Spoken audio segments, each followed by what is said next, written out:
Salut à tous et bienvenue sur la chaîne. Pour la première fois, je vous propose de découvrir un purificateur d'air, donc ça va être un petit peu compliqué à tester. Le purificateur, c'est le Fjord Pro et la marque, c'est JIA. Alors en plus d'un design assez sympa, ce purificateur d'air est compatible Alexa, compatible Google Assistant, mais surtout est compatible HomeKit. Mais avant d'aller plus loin, donc quelques caractéristiques, le produit pèse un petit peu plus de 6 kg, il a une hauteur de 53 cm et en gros a une largeur et profondeur de 30 cm, un petit peu moins. Si vous avez besoin de le transporter d'une pièce à l'autre, il n'y a pas de problème puisqu'il y a des roulettes. Et puis même si vous avez plusieurs étages, 6 kg, c'est pas énorme, donc il est relativement léger. Alors, dans la boîte, donc on a quelques notices qui sont assez bien faites en français.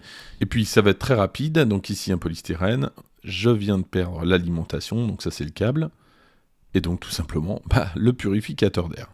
Et donc ici, le filtre principal, il faudra bien penser à retirer sa protection. Alors il y a 3 étapes dans la filtration. La première étape, c'est le pré-filtre qui va retirer les grandes particules, notamment tout ce qui est poussière et pollen. Seconde étape, c'est le NanoGuard. Alors c'est un filtre HEPA de type H13 qui permet de supprimer 99,99% des poussières. Donc ça va être tout ce qui est bactéries, germes. Et donc c'est des particules qui vont jusqu'à 0,1 micron. Et puis une troisième étape, c'est le filtre à charbon qui lui s'occupe notamment des odeurs. Le changement de filtre est relativement rapide, et pas de piège. Par contre, le fabricant conseille de changer tous les 6 mois. Pour l'installation, donc c'est compatible HomeKit, mais alors pour l'installer, j'ai dû passer par cette application. Donc il y a un code QR qui est sur le manuel. Vous donc téléchargez sur l'App Store cette application et depuis l'application, vous allez pouvoir ajouter le Fjord Pro à HomeKit. Et dans tous les cas, je vous conseille d'utiliser cette application puisqu'elle donne des informations que l'application maison ne va pas donner. Ici, je vais avoir des informations concernant la qualité de l'air avec le TVOC. Alors le TVOC, c'est le taux des composants organiques volatiles. Et j'ai également la quantité de particules alors inférieures à 2,5 microns, les PM 2,5. Et en bas, donc j'ai 2 informations supplémentaires, la température ambiante et également le taux d'humidité. Donc il faut éviter de dépasser 70% et de descendre en dessous de 40%. Et ici, donc je vais pouvoir activer ou désactiver le purificateur et puis surtout le régler en automatique ou non. Et puis côté HomeKit, donc dans l'application maison, voilà à quoi ça ressemble. Alors vous voyez, il n'y a pas beaucoup d'informations, donc je peux allumer, éteindre et puis gérer donc la puissance. Donc ça va pas loin. C'est pour ça que je vous conseille quand même de garder cette autre application une fois que vous allez avoir fait le transfert vers HomeKit. Alors vous le savez, il peut y avoir énormément de polluants à l'intérieur des maisons, c'est pour ça qu'on demande d'aérer assez régulièrement, mais c'est un peu plus compliqué d'aérer l'hiver que l'été, forcément. Et il y a parmi ces polluants, il y en a un qui s'appelle le formaldéhyde, qu'on retrouve un petit peu partout, on va voir ça juste après, et qui justement peut être géré par cet appareil. Le formaldéhyde, vous allez le retrouver un petit peu partout, notamment dans la fumée de cigarette, dans la fumée de feu tout simplement, donc si vous faites du feu de cheminée, et vous allez le retrouver dans d'autres produits, notamment la colle, le vernis. Donc si vous faites du papier peint, et si vous n'avez pas les bons composants, les bons ingrédients, vous allez donc avoir un taux de formaldéhyde qui va augmenter. Et justement, suivant le taux de formaldéhyde que vous allez avoir dans l'air, à moins de 50 mg, donc ça va pas avoir de conséquences, à plus de 50 mg, par contre, vous allez peut-être avoir des effets secondaires, notamment de l'asthme pour les enfants bas âge, ou même des maux de tête. Donc cet appareil, ce Fjord Pro, va permettre justement de faire baisser ce taux. Alors ici, j'ai fait pas mal de tests, j'ai jamais atteint 50 mg, j'étais au maximum 30 mg, mais vous allez voir qu'on peut baisser rapidement le taux grâce à cet appareil. Le Fjord Pro embarque un écran LED et tactile, donc ici j'ai mon taux de PM2,5 et je vais pouvoir gérer la vitesse de purification, automatique, mode nuit ne pas déranger, ou un mode puissant. J'ai l'information sur TVOC, sur les pollens. Ici c'est le PM10, donc des particules 4 fois plus grandes que les 2,5. Encore à gauche j'ai mon état de filtre, donc là je suis à 100%, je suis quasiment dans les premiers jours de test, donc il n'a pas encore bougé. Et puis j'ai la possibilité de régler l'inclinaison des ailettes. Donc c'est juste ici, voilà, j'appuie une fois pour changer. Voilà, donc là, suivant ce que vous voulez faire, en tout cas, où c'est que vous voulez envoyer l'air, vous allez pouvoir modifier tout ça. On a également la gestion du Wi-Fi, c'est juste là, donc je vais pouvoir réinitialiser le Wi-Fi ou tout simplement suspendre le Wi-Fi si besoin. Et un petit peu plus loin, on a la luminosité, voilà, qui se trouve juste ici, donc on va pouvoir baisser la luminosité, pour la nuit, pourquoi pas.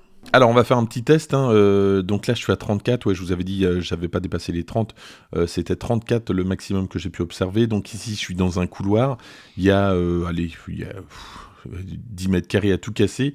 J'ai donc lancé la purification de l'air, donc vous voyez, ça c'est tombé à 32. Je vais revenir, donc là je suis à 30 déjà, donc vous voyez ça baisse assez rapidement. Allez, je vais pas tout vous faire, hein, mais allez, 5 minutes à peine après, donc je suis à 23, et puis 5 minutes après encore je suis à 17. En gros il m'a fallu une demi-heure, même pas, pour descendre à 10, et puis donc voilà, une demi-heure à tout casser pour redescendre à 3. En gros, donc le débit, hein, c'est 550 mètres cubes par heure, donc il est assez efficace. Dans sa partie inférieure, regardez, on a une petite barrette de LED verte, donc qui indique la qualité de l'air, donc ici il n'y a pas de problème.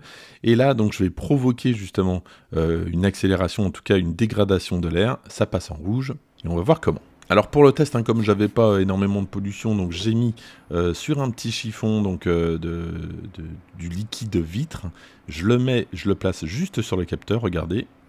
Voilà, donc ça s'est emballé sur les pollens, je l'ai retiré, et on devrait baisser tout doucement. Donc voilà, donc c'était pour tester mon capteur, et au niveau donc PM10, les particules les plus grosses, donc vous voyez que ça s'est quand même affolé, donc ça fonctionne bien, puis après donc bon, ça va faire son travail, mais là vu que c'était simple, c'est pas vraiment dans l'air, hein, c'était simplement sur le chiffon, donc c'est normal que ça redescende rapidement. Côté design, c'est du plastique gris, mais c'est assez élégant, et d'ailleurs le produit a gagné quelques récompenses justement en matière de design.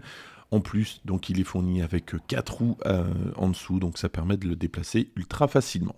Et puis il y a un truc qu'on n'a pas encore abordé, c'est la consommation énergétique. Alors sur ma prise, j'utilise 7 watts par défaut, c'est-à-dire que lorsque mon appareil n'est pas branché, donc je suis à 7 watts. Lorsque je l'allume et que je suis en mode automatique, je passe à 9 watts, donc ça consomme 2 watts, ce qui n'est pas énorme. Et lorsque je le passe en mode maximal, donc là je suis à 33 watts, donc en gros j'ai une consommation de 26 watts pour cet appareil, donc lorsqu'il tourne à fond. Voilà ce que je pouvais vous dire sur le Fjord Pro. Alors, que penser de ce produit? Est-ce qu'il faut l'acheter? Alors, côté efficacité, ça me semble assez intéressant. Ça semble assez rapide, hein. Il n'y a pas besoin de le faire tourner en permanence, en tout cas pour des petites pièces. Après, il faut voir ce que ça donne côté pollen. J'ai hâte de voir ça au printemps prochain, puisque c'est quelque chose en tout cas qui personnellement me gêne. Et puis côté bruit, alors on est sur un produit assez silencieux, hein, ça descend à 18 décibels lorsqu'il est en mode automatique et un petit peu plus de 60 décibels lorsqu'il est à la puissance maximale. Petit bémol, c'est son câble d'alimentation 1,50 m, j'aurais aimé quelque chose d'un petit peu plus long qu'on puisse enrouler, bon bah c'est pas le cas. Et puis par contre, côté tarification, on est à 2-3 fois moins cher qu'un Dyson équivalent HEPA 13. Ça fait quand même une sacrée différence. Et puis évidemment, j'allais pas partir sans ce petit test, hein. Écoutez ça. Allume purificateur d'air. Ok, le purificateur d'air est en marche. Éteins purificateur d'air. Ok, le purificateur d'air est éteint. Voilà, donc compatible HomeKit avec le HomePod, etc. Ça, c'est cool. Merci d'avoir suivi en tout cas cette vidéo jusqu'au bout. N'hésitez pas à la liker, à la partager, à vous abonner. Et donc, je vous mets tous les liens dans la description. En attendant, à très bientôt.